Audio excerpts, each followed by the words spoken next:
Hello everyone, and welcome back to my channel. As many of you already know, I am the Sinister one, and thanks for tuning back in. Today I'll be doing a review on a film that was banned in the UK. It was put on the Video Nasties list, and that is Last House on the Left from 1972. Wes Craven's first film that he directed, along with producer Sean S. Cunningham. So we have two legends here together with their first run. Wes Craven being, a master in the genre, who later created a Nightmare on Elm Street franchise. Sean S. Cunningham created the Friday the 13th franchise. So, two masters here, first time doing a movie, and I'd have to say they did a great job. Where I like to go with this film, it stars David Hess, Fred Lincoln, Mark Scheffler, and Martin Kove. So, I would like to go into the plot of this film. This movie was made for a double feature at a drive-in. It was supposed to be a double bill, low budget, but a film that started it all with the rape revenge. Nothing had been done prior to this film.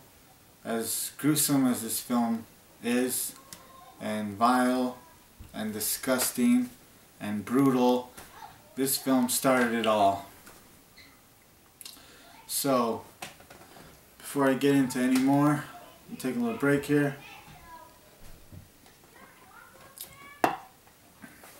This film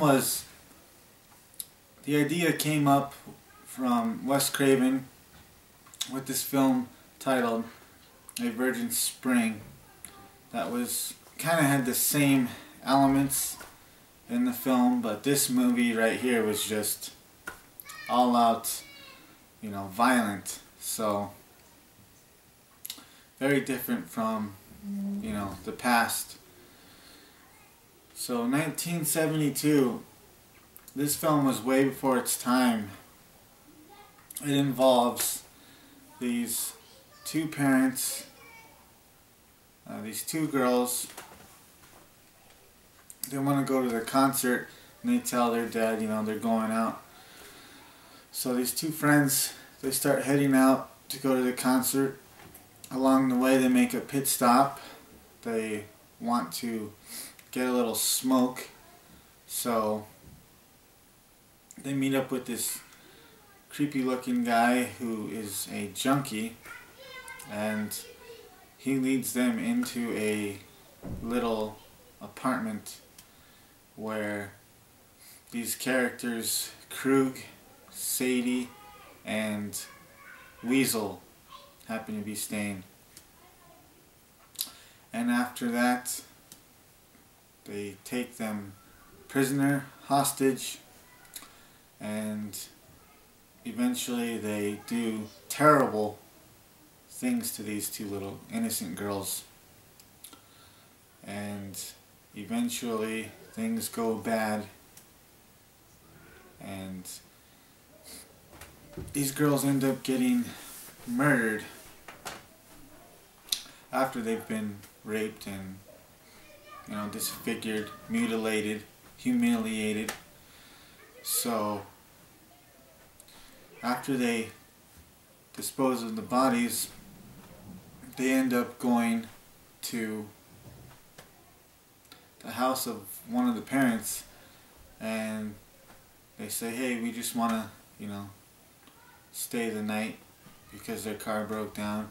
So the parents invite them in, but as they soon discover, these four people had murdered their daughter and their daughter's friend. So the tables turn towards the end of the film. and for the better. And yeah, that's pretty much the plot of this film. I'd like to say, this is my favorite Wes Craven film that he directed. He directed so many great films. I love all his work. But being that this was his first film, and I never saw any flaws with this film. So that's why I enjoy this so much, and just how brutal it was. Also, a lot of people, they say that there's a sheriff and a deputy. Deputy is played by Martin Kov before he became Cobra Kai, the leader of the karate camp in The Karate Kid. He was dating David Hess's sister in this film, and he was supposed to be the character Krug, the leader of the criminals, but he wanted to play more of a comedy element. He didn't want to wield the chainsaw, so he wanted to be the funny deputy. And a lot of people say, that with the cops in this movie, it was ridiculous. It had no place. But I like the fact that they had the cops in this film, because it kind of gave the little, insinuation of where are the cops when you really need them, So the whole time these cops are looking for these two missing girls, things aren't going their way. They run out of gas. They start hitchhiking, and they can't get picked up by anybody because no one's going to pick up cops because everyone dislikes them so much. So it kind of gave me that feel of, when things are going bad for innocent people, the cops are never there. So that's why I think I get that from this film. Also, Fred Lincoln, who plays Weasel, he helped Wes Craven and Sean S. Cunningham a lot throughout this film. The cameraman, the special effects. He created the syrup and the food coloring to make blood, and they still use that to this day. So he did a lot of the, behind the scenes stuff in this film. Being an actor, he was a, porn star, so he had a lot of experience, in front of the camera and behind the camera. So, he says that this movie, sucked because the director and Sean S. Cunningham, the producer, they didn't know what they were doing. And yes, that was true. Everyone was an amateur in this film, but it turned out to be, really great. And the character who played Sadie was married, maybe still is, to Richard Dreyfuss, so her little role in here, turns out that she married, somebody real famous in the Hollywood industry. So I thought that was pretty cool, because Sadie, she's pretty vicious in this film. Also, David Hess did the soundtrack to this movie, and really great soundtrack. He also wrote for Pat Boone, Conway Twitty, Elvis. So, he was a music composer, and wrote the songs to this film, which, some of them are funny and some of them are pretty harsh when it comes to the rape scenes. Also,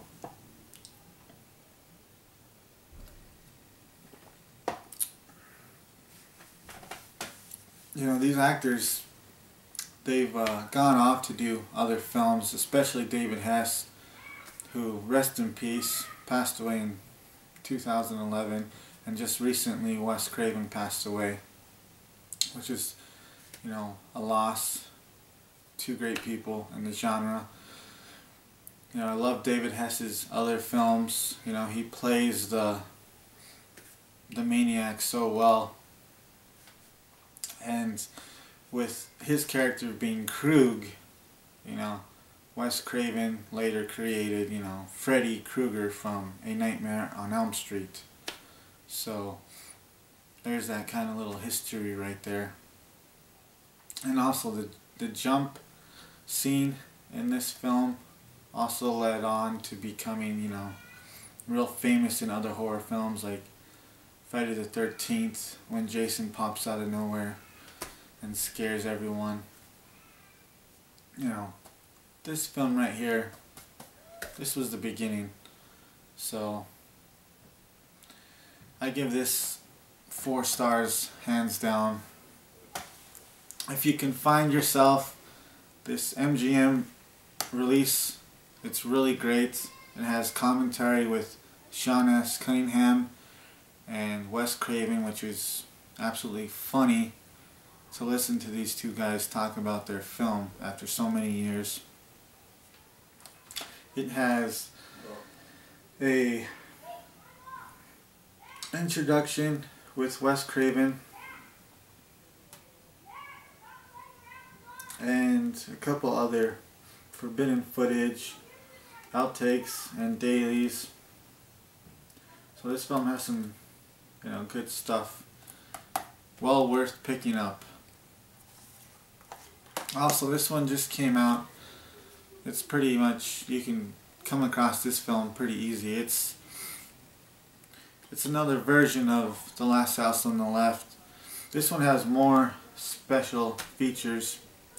Auto commentary with David Hess, Mark Scheffler, and Fred Lincoln.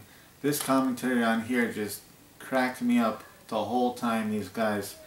I mean, you really have to listen to the commentary on this. It's hilarious. It has the Still Standing, The Legacy of The Last House on the Left featurette with Wes Craven. That was a great documentary. Celluloid, Crime of the Century documentary. Scoring Last House on the Left featurette with David Hess. Tales That Will Tear Your Heart Out, unfinished short film by Wes Craven. Deleted scene, never before seen footage. This is this footage that was taken out, the lesbian footage. So wish they would have left that in the movie. It would have made it even more disgusting, more just, you know, crossing the line cinema back then.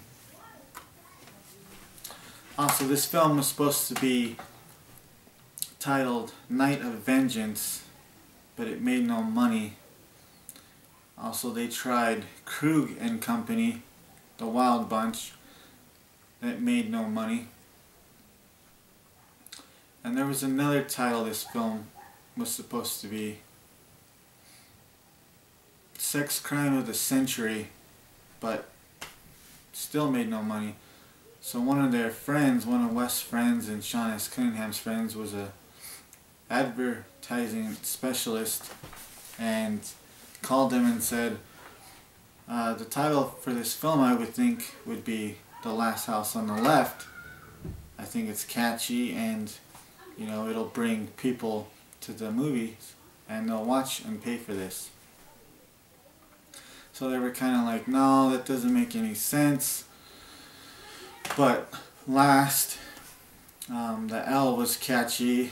House, you know, ghostly, you know, stuff, mysterious. And left, it sounded sinister to them. So as soon as they changed the title to this film, people were lined up around the corner waiting to see this film, and it made them lots of money. So this is a, you know, classic in the horror genre, video nasty. So with that, Last House on the Left. There is a remake, and I'll do a review later down the road. So hope you like this review. Please like, comment, subscribe. I am the Sinister One. Thanks for watching.